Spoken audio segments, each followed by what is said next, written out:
Hello বন্ধুরা, কেমন আছো সবাই? দ্বিতীয় বিশ্বযুদ্ধ চলাকালীন হিটলার আর তার নাজি সেনাবাহিনীরা ইউরোপের বেশিরভাগ দেশের ওপরে আক্রমণ করে সেগুলোকে নিজেদের দখলে নিয়ে নিচ্ছিল। এমনকি একটা সময় ব্রিটেনের মতন শক্তিশালী দেশেরও এদের সামনে হার মানার মতন পরিস্থিতি তৈরি হয়েছিল। কিন্তু এই সময় ব্রিটেনের 7 জন স্পেশাল এজেন্ট মিলে খুবই গোপনভাবে হিটলারের 200 জন সৈনিককে মেরে এমন একটা অসম্ভব মিশনকে সম্পূর্ণ করে, যার ফলে আস্তে আস্তে হিটলার এই দ্বিতীয় বিশ্বযুদ্ধে পুরোপুরি হেরে গেছিল। আর এই সত্যি কাহিনী থেকে তৈরি আমাদের আজকের সিনেমার নাম দ্য মিনিস্ট্রি অফ আনজেন্টলম্যানলি ওয়ারফেয়ার। 2024 সালে মুক্তি পাওয়া এই সিনেমার IMDb রেটিং 6.8। তো গল্পটা শুরু হয় 1942 সালে, যখন পুরো পৃথিবী জুড়ে দ্বিতীয় বিশ্বযুদ্ধ চলছিল। এই সময় হিটলারের নাজি সেনাবাহিনীরা পুরো আটলান্টিক মহাসাগরটাকে নিজেদের দখলে নিয়ে সেটার উপরে সবসময় পাহারাদারি করত।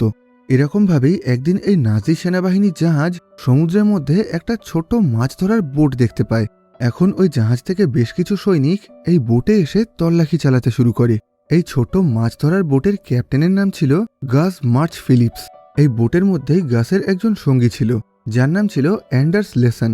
এখন নাজি সেনাবাহিনীরা এসে এদের বোটের মধ্যে ঢুকে চারিদিকে ভালো করে তল্লাশি চালাতে শুরু করে, কিন্তু এদের পুরো বোটের মধ্যে থেকে কোনো রকম সন্দেহজনক জিনিস খুঁজে পাওয়া যায় না। গাস আর অ্যান্ডার্স জানায় ওরা দুজন মাছ ধরার জন্য ভুল করে এখানে চলে এসেছে। এমনকি ওরা নিজেদের সমস্ত ডকুমেন্টসও এই নাজি সৈনিকদেরকে দেখায়। কিন্তু সবকিছু দেখার পর ওই নাজি সৈনিকদের ক্যাপ্টেন এদেরকে বলে, এই পুরো সমুদ্রটাই আমাদের, আর এখানে এসে তোমরা অনেক ভুল করে ফেলেছ। এই কথা বলেই ও আর ওর সৈনিকরা এই পুরো বোটের মধ্যে চারিদিকে একটা ব্যারেল থেকে কেরোসিন তেল ছড়াতে শুরু করে। এরপর ওই নাজি সৈনিকদের ক্যাপ্টেন বলে, এখন আমি তোমাদের বোটে আগুন ধরিয়ে দেব। এরপর হয় তোমরা এখানে আগুনে পুড়ে মারা যাবে, না হয় সমুদ্রের জলে ডুবে মারা যাবে, আর তোমাদেরকে এই অবস্থায় দেখতে বেশ ভালোই মজা লাগবে। এদিকে এসব কিছুর মধ্যেই নিচে এদের বোটের ভিতরে তখনও বেশ কিছু নাজি সৈনিক তল্লাশি চালাচ্ছিল। আর এভাবেই ওই বোটের মধ্যে থেকে ওরা একটা গোপন দরজা খুঁজে পায়, যে দরজার পিছনে হেনরি নামে এদের আরও একজন সঙ্গী লুকিয়েছিল। এখন দরজা খোলার সাথে সাথেই হেনরি হঠাৎ করে এই সমস্ত নাজি সৈনিকদের ওপরে গুলি চালাতে শুরু করে।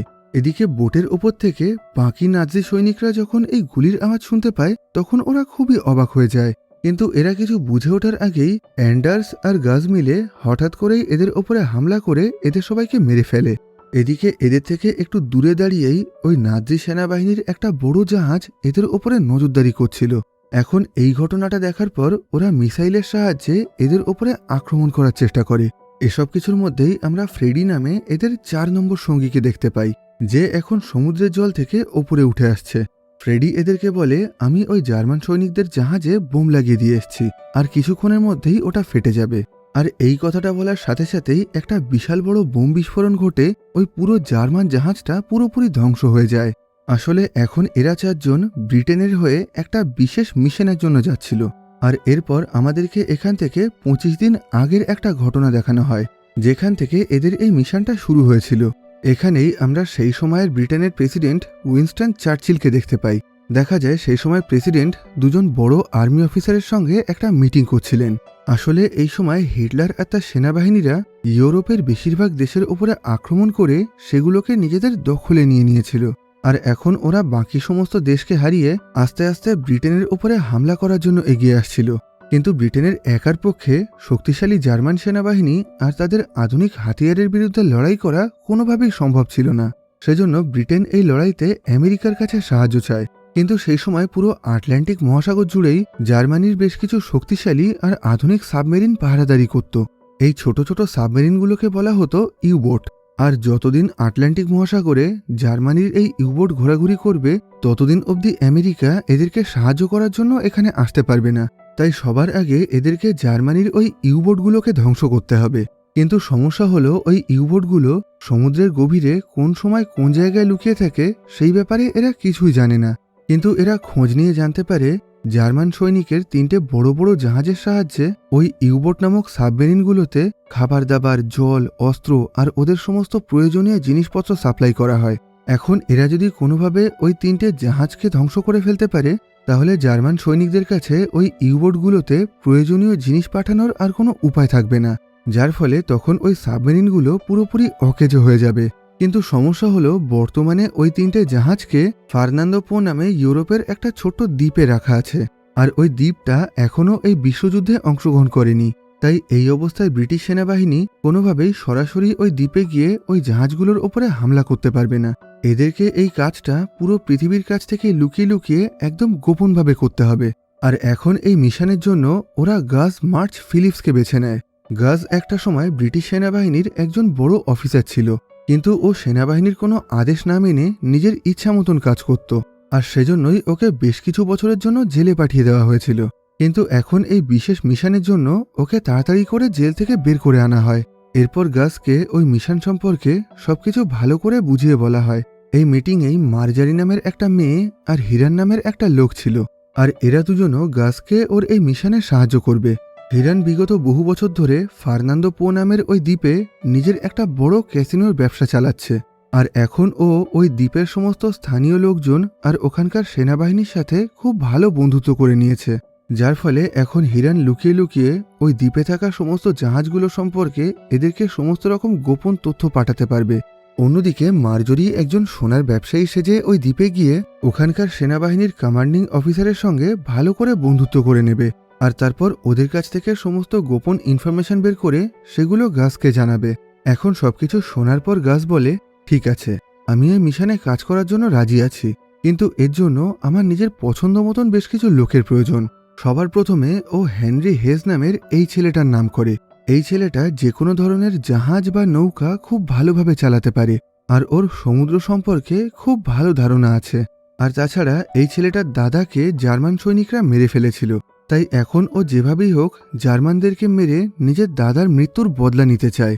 এরপর ও ফ্রেডি নামের এই ছেলেটাকে বেছে নেয়। এই ছেলেটা যে কোনো সাধারণ মানুষের তুলনায় খুব ভালো সাঁতার কাটতে পারত, আর সেই একই সাথে ও খুব ভালো বোম তৈরি করতে পারত। এরপর ও নিজের 3 নম্বর টিমমেট হিসাবে অ্যান্ডার লেসনকে বেছে নেয়। লেসন খুব ভালো একজন যোদ্ধা, ওর শরীরে প্রচুর শক্তি আছে, আর সেই একই সাথে ও তীর আর চাকুর সাহায্যে খুব ভালোভাবে লড়াই করতে পারে। আর এরপর ও নিজের 4 নম্বর সঙ্গী হিসাবে বেছে নেয় জেফ্রি অ্যাপেলিয়ার্ড নামের এই ছেলেটাকে। অ্যাপেল যে কোনো কঠিন পরিস্থিতিতেই বেঁচে থাকতে পারে, আর ও যে কোনো মিশনের জন্য খুব ভালোভাবে প্ল্যান তৈরি করতে পারে। এই কথাটা শোনার পর ওই অফিসারেরা বলে, কিছুদিন আগেই আমরা অন্য একটা মিশনের জন্য অ্যাপেলকে ফার্নান্দো পো নামের ওই দ্বীপে পাঠিয়েছিলাম, কিন্তু ওখান থেকে নিজের মিশন শেষ করে ফিরে আসার সময় জার্মান সৈনিকরা ওকে গ্রেফতার করে নিজেদের কাছে বন্দি বানিয়ে রেখেছে। তাই এই মুহূর্তে তোমাকে অ্যাপেলকে ছাড়াই এই মিশনটা করতে হবে। গাজ বলে, অ্যাপেলকে ছাড়া এই মিশনটা পুরো করা কোনোভাবেই সম্ভব না। ওকে কোন জায়গায় কোন জেলে আটকে রাখা হয়েছে আপনারা আমাকে শুধু সেই ঠিকানাটা বলুন। আমাদের মিশনে যাওয়ার পথে আমরা অ্যাপেলকে ওই জেল থেকে বের করে নেব। যদিও ওই অফিসারেরা গাজকে এই কাজটা করতে বারণ করছিল, কিন্তু গাজ ওদের কোনো কথাই শুনতে চাইছিল না। এখন ও নিজের বাকি 3 জন সঙ্গীকে নিয়ে একটা ছোট্ট মাছ ধরার বোটে করে অ্যাপেলকে বাঁচানোর জন্য সমুদ্রপথে বেরিয়ে পড়ে। আর এখান থেকেই পুরো ঘটনা আবার বর্তমান সময়ে ফিরে আসে। এখন সমুদ্রপথে যাওয়ার পথে সেই জার্মান সৈনিকরা এদের বোটে তল্লাশি চালানোর জন্য চলে আসে, কিন্তু এরা 4 জন মিলে খুবই চালাকির সাথে সমস্ত জার্মান সৈনিককে মেরে ওদের জাহাজে একটা বিশাল বড় বোম লাগিয়ে সেটাকে পুরোপুরি ধ্বংস করে দেয়। আর এই দৃশ্যটা আমরা একটু আগেই দেখেছিলাম। এরপর গাজ আর তার সঙ্গীরা মিলে অ্যাপেলকে সেই জার্মানদের জেল থেকে বের করার জন্য একটা প্ল্যান তৈরি করতে শুরু করে। সবার প্রথমে ওরা লুকিয়ে লুকিয়ে গোপনভাবে সেই দ্বীপে পৌঁছে যায় যেখানে অ্যাপেলকে বন্দি বানিয়ে রাখা হয়েছিল। দেখা যায় এই ছোট্ট দ্বীপের মধ্যে জার্মান সেনাবাহিনীর একটা আর্মি ক্যাম্প তৈরি করা হয়েছে, যেখানে এই মুহূর্তে এখন 50 থেকে 60 জন জার্মান সৈনিক আছে। এখন এদের 4 জনকে এই সমস্ত জার্মান সৈনিককে মেরে এই ক্যাম্পের ভিতর থেকে অ্যাপেলকে বাঁচিয়ে নিয়ে আসতে হবে। সবার প্রথমে লেসন নিজের তীর আর ধনুকের সাহায্যে খুবই নিস্তব্ধতার সাথে ওই ক্যাম্পের ওয়াচ টাওয়ারের ওপরে থাকা সমস্ত গার্ডদেরকে মেরে ফেলে। এরপর ওরা নিজেদের বন্দুকে সাইলেন্সার লাগিয়ে লুকিয়ে লুকিয়ে এক এক করে সমস্ত জার্মান সৈনিকদের ঘরে ঢুকে তাদেরকে মেরে ফেলতে শুরু করে। আর এখানে বাকি সৈনিকরা কিছু বুঝে ওঠার আগেই এরা সবাই আস্তে আস্তে খুবই অল্প সময়ের মধ্যে ওখানে থাকা সমস্ত জার্মান সৈনিকদেরকে মেরে ফেলে। এরপর সবশেষে ওরা দেখতে পায় অ্যাপেলকে একটা ঘরের মধ্যে বন্দি বানিয়ে রেখে ওর ওপরে অত্যাচার করা হচ্ছিল। কিন্তু এখন এরা সবাই ওই ক্যাম্পে সবাইকে মেরে ওটাকে পুরোপুরি ধ্বংস করে অ্যাপেলকে নিয়ে ওখান থেকে বেরিয়ে আসে। এরপর গাজ ওর বাকি সঙ্গীদেরকে বলে, এই মুহূর্তে আমরা যে মিশনের জন্য যাচ্ছি সেটা পুরোপুরি আনঅফিসিয়াল। তাই আমাদের দেশের সরকার অথবা সেনাবাহিনী আমাদেরকে সরাসরি কোনো রকম সাহায্য করতে পারবে না। এমনকি আমরা কোনো রকমভাবে ধরা পড়ে গেলে সরকার আমাদের কোনো রকম দায়িত্ব নেবে না। অন্যদিকে দেখা যায় হিরান আর মার্জারি এখন ফার্নান্দো পো নামের সেই দ্বীপে পৌঁছে গেছে, যেখান থেকে জার্মান সৈনিকরা জাহাজের সাহায্যে তাদের ইউবোট নামক সাবমেরিনগুলোতে প্রয়োজনীয় জিনিসপত্র পাঠাতো। এই দ্বীপের মধ্যেই আমরা হেনরিক লুয়ান নামের এই লোকটাকে দেখতে পাই। ইনি ছিলেন এই দ্বীপের মধ্যে থাকা সমস্ত জার্মান সৈনিকদের কমান্ডিং অফিসার। আর মার্জারির কাজ ছিল এই লোকটার সাথে ভালো করে বন্ধুত্ব করে ওকে সবসময় নিজের কাছে ব্যস্ত রাখা আর ওর কাছ থেকে বিভিন্ন রকম গোপন তথ্য খুঁজে বের করা। এরপর হিরান আর মার্জারি দুজন মিলে হেনরিকের সঙ্গে দেখা করে ওকে একটা বিজনেস প্রপোজাল দেয়। মার্জারি বলে, আমি এই দ্বীপে সোনার ব্যবসা করতে চাই আর আমি চাই আপনি আমাকে এই কাজে সাহায্য করুন।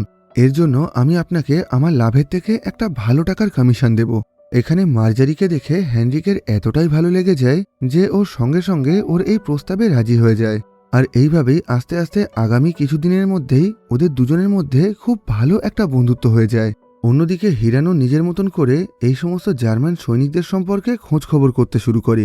আর সেখান থেকেই ও জানতে পারে কিছুদিন আগে অবধিও এই জায়গায় অল্প কিছু সংখ্যক জার্মান সৈনিক ছিল, কিন্তু কিছুদিন আগেই এখানে 200 জনেরও বেশি জার্মান সৈনিককে নিয়ে আসা হয়েছে, যাদের প্রত্যেকের কাছেই অনেক আধুনিক হাতিয়ার ছিল।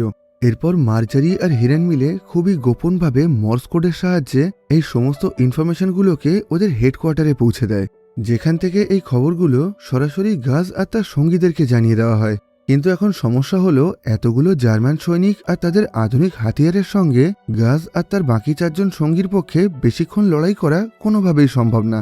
সেজন্য এখন হিরান আর মার্জারি বিলি নামের একটা লোকের সঙ্গে দেখা করে। বিলি হলো ফার্নান্দো পো নামে এই দ্বীপের রাজকুমার, আর সেই একই সাথে ও ছিল একজন জলদস্যু। এখন হিরান আর মার্জারির কাছ থেকে সবকিছু শোনার পর বিলি ওদেরকে সাহায্য করার জন্য রাজি হয়ে যায়, কারণ এই জার্মান সৈনিকদের জন্য ও আর ওর সঙ্গীরা ঠিকভাবে নিজেদের জলদস্যুর কাজটাও করতে পারছিল না। এদিকে আগামী কিছুদিনের মধ্যেই গাজ আর তার সঙ্গীরাও এই দ্বীপে পৌঁছে যায়। এখন ওরা হিরান, মার্জারি আর বিলির সঙ্গে দেখা করে ওদেরকে নিজেদের প্ল্যান জানায়। গাজ বলে যে 3টে জাহাজের সাহায্যে জার্মানরা তাদের ইউবোটের সমস্ত প্রয়োজনীয় জিনিসপত্র পাঠায়, আমরা রাতের অন্ধকারে সবার নজরের আড়ালে সেই বোটগুলোতে বোম লাগিয়ে সেগুলোকে পুরোপুরি ধ্বংস করে দেব।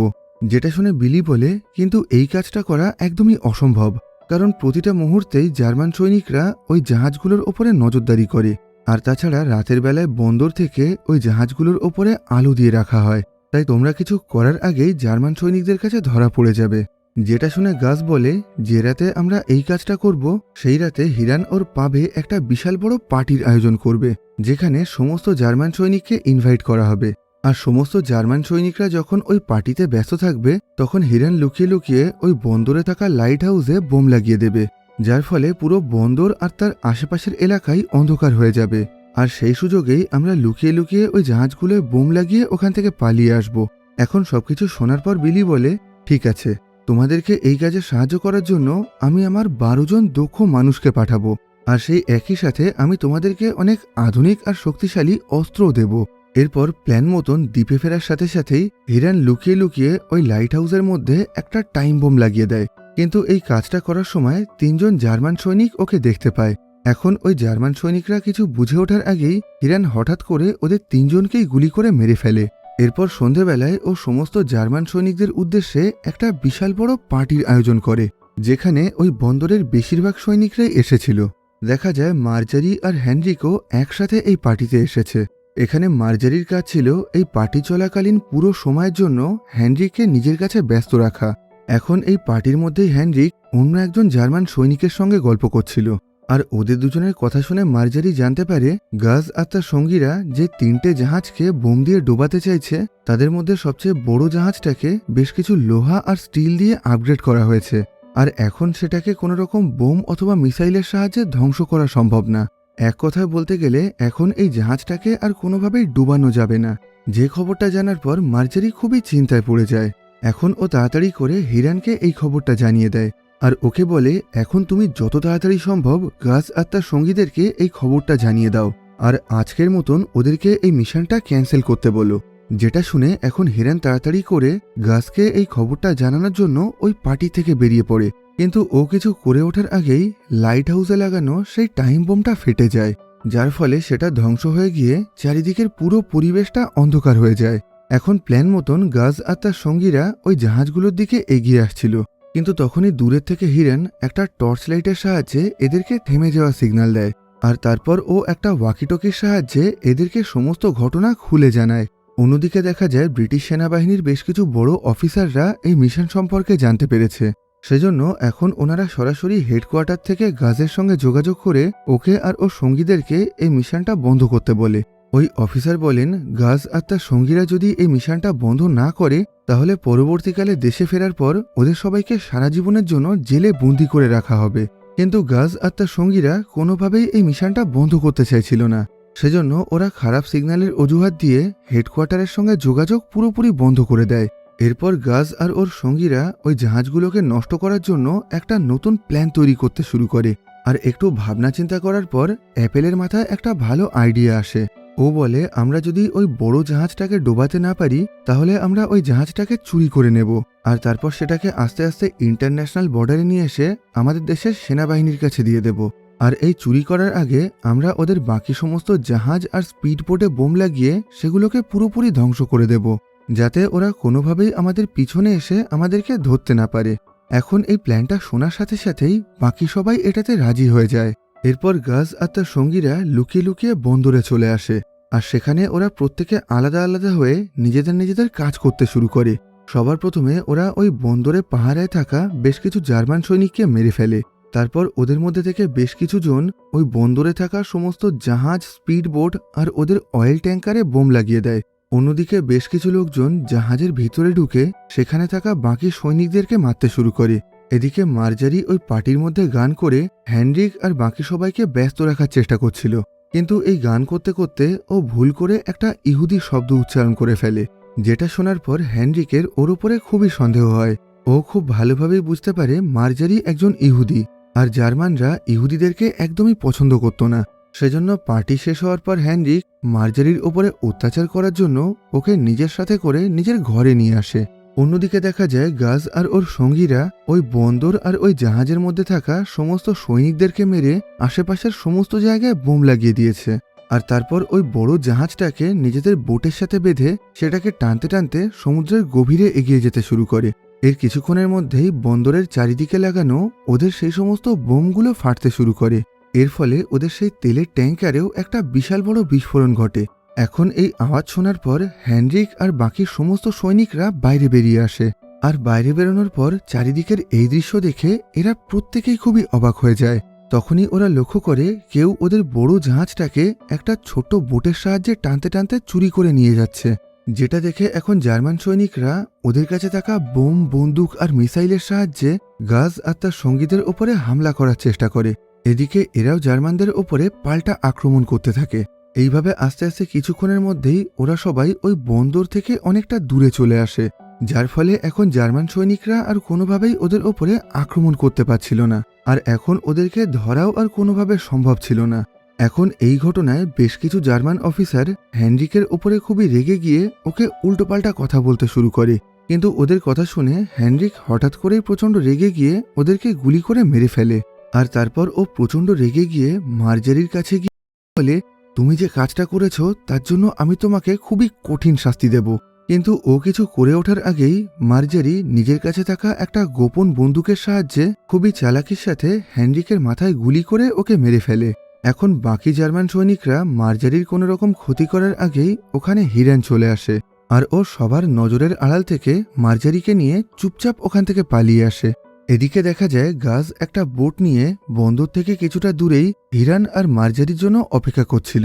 এর কিছুক্ষণের মধ্যেই অন্ধকারে একটা ছোট্ট বোট নিয়ে মার্জারি আর হিরানও গাজের কাছে পৌঁছে যায়। এখন এরা সবাই খুবই ভালোভাবে এই মিশনটা কমপ্লিট করে ফেলেছিল, আর এত বড় একটা ঘটনায় এদের দলের কেউই গুরুতরভাবে আহত হয়নি।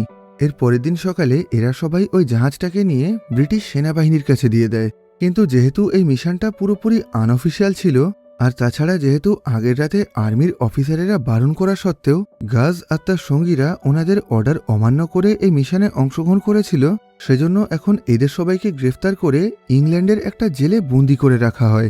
এরপর আমাদেরকে 4 সপ্তাহ পরের একটা ঘটনা দেখানো হয়। দেখা যায় এখন প্রেসিডেন্ট উইনস্টন চার্চিল জেলের মধ্যে গাজ আর তার সঙ্গীদের সঙ্গে দেখা করার জন্য এসেছেন।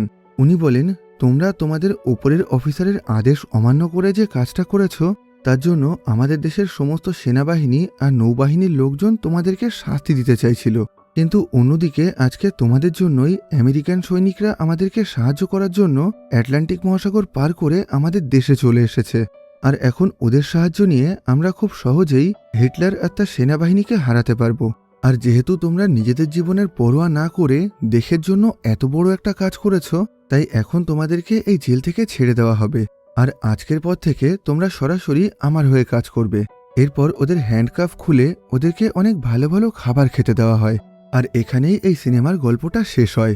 এরপর সবশেষে আমাদেরকে গাজ আর তার সঙ্গীদের বেশ কিছু আসল ছবি দেখানো হয়। 2016 সাল অবধি গাজ আর তার সঙ্গীদের এই বীরত্বের কাহিনী সম্পর্কে কেউ কিছুই জানত না, কিন্তু 2016 সালে প্রেসিডেন্ট চার্চিলের একটা গোপন ফাইলকে জনসাধারণের সামনে তুলে ধরা হয়। আর সেখান থেকেই পুরো পৃথিবী এই অবিশ্বাস্য ঘটনা সম্পর্কে জানতে পারে। তো আজকের মতন এই ভিডিওটাকে এখানেই শেষ করছি। ভিডিওটা তোমাদের কেমন লাগলো কমেন্ট বক্সে জানিও। ভালো লাগলে লাইক করো আর খারাপ লাগলে ডিসলাইক করো।